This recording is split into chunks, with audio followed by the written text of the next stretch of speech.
Do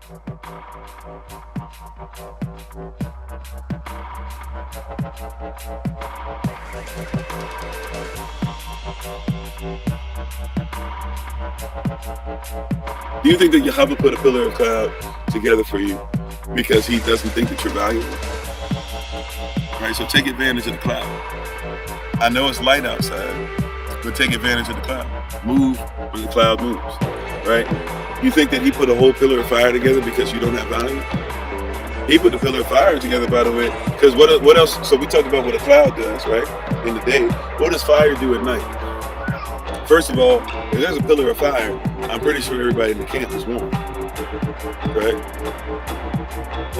Right? If there's a pillar of fire by night, I'm pretty sure everybody in the camp could see.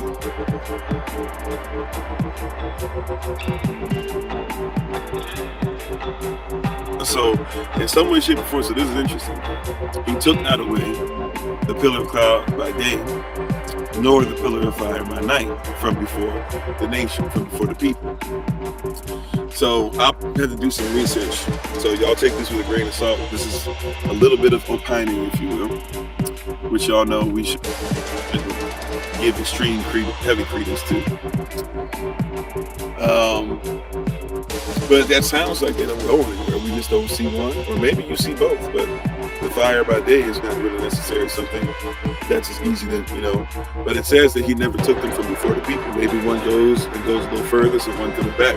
So I wasn't there to be able to see it. But I do know that what we're being told is that this never went away from in front of the people, right?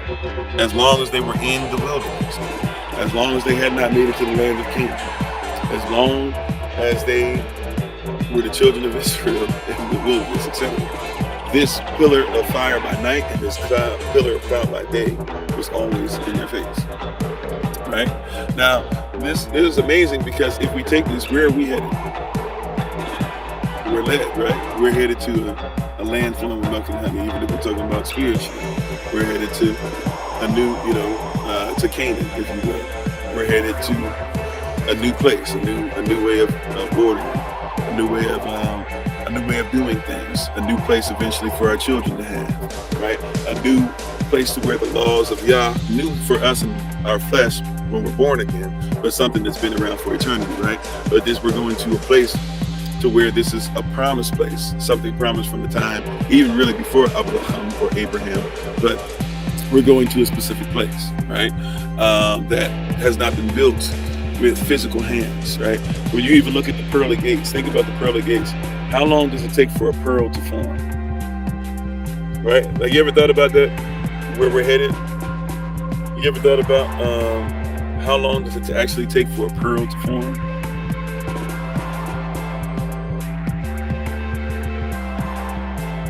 Right? Like, it's a science to it. Most of the pearls that you get, they don't happen naturally. Right, haven't happened naturally for a really long time. They take clams, they take oysters, and they put stuff in them that's not supposed to be in them. Right? I need you to catch this, right? When they make the pearly gates, somebody had to put something in a position to where really what forms is almost, it's gonna sound weird, but I guess almost like a cyst, right? Like, in your body when you get a cyst, right? With sisters, when you get the fibroid cyst, brothers, when you get cysts, what's happening is something in your body is really not supposed to be there. So your body actually tries to save itself by protecting itself, form something around it real quick. And then what happens is over time, that thing begins to live and kind of have a mind of its own. So you have the cyst, but the cyst usually forms because your body has tried to protect itself. Matter of fact, persons who are going through stuff and you try to find ways to protect yourself, a lot of times, you'll find that if you do a little bit of research, we'll probably find some cysts in your body. It actually kind of goes, the physical manifestation is coming from the emotional and the spiritual manifestation of things. You said they're seated with one grain of sand. Amen? Right. Yeah. So they take grain of sand. I've seen some people where they take little pebbles. I forget what the little pebbles are called. I guess they have to be specific types. But, the clam is basically having a reaction. So what you see as a pearl is actually something that's not in place. The pearl is something that comes out of something that is not in place, right? So you not being in place and a new heaven and a new earth is actually what causes the pearly gates to form. Did you catch that? Like, so once again, how does a pearl form? Naturally, or not naturally, really, because it's still technically they're chemically doing it by kind of inducing the birth of a cyst, right? But how does one get a pearl to grow? Right, the pearl is growing. What you consider to be one of the most beautiful things, it grows from what? It grows from this place to where it's basically sick, but out of the sickness something beautiful comes.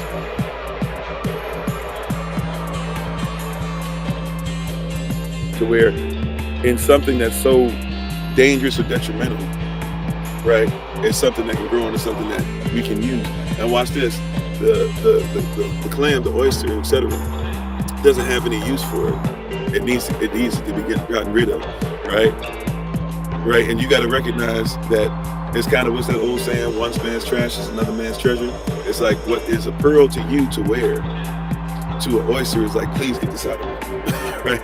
I want nothing to do with this. It's kind of like don't throw pearls before swine, right? Like what is a boar going to do outside of be upset because you do a pearl at it or a rock at it, right? And so we have this position to where we have to realize that we're being led. And Yah is developing some things in what he's leading us in. Some things are being developed in places to where they don't really belong there, right? But don't give up on the pearl, right? It's been put in a position where you would say, nobody even wants this here. Like, think about this. You and yourself, if you want to look at it this way, you within yourself are a pearl, right? And you've been placed in a place that really, what's growing around you, the environment that's growing around, the growth, the personnel, the language that you're speaking, the words that you're learning from, or learning, the environment that's growing, the nation is starting to take place, persons coming back to the truth. It's been put in a position where you would say, man, nobody cares about that in Chi-Town. You know what I'm saying? Nobody cares about that. And nobody cares about that in where they have Clacuda in Brazil, right? And nobody cares about that in Shanghai.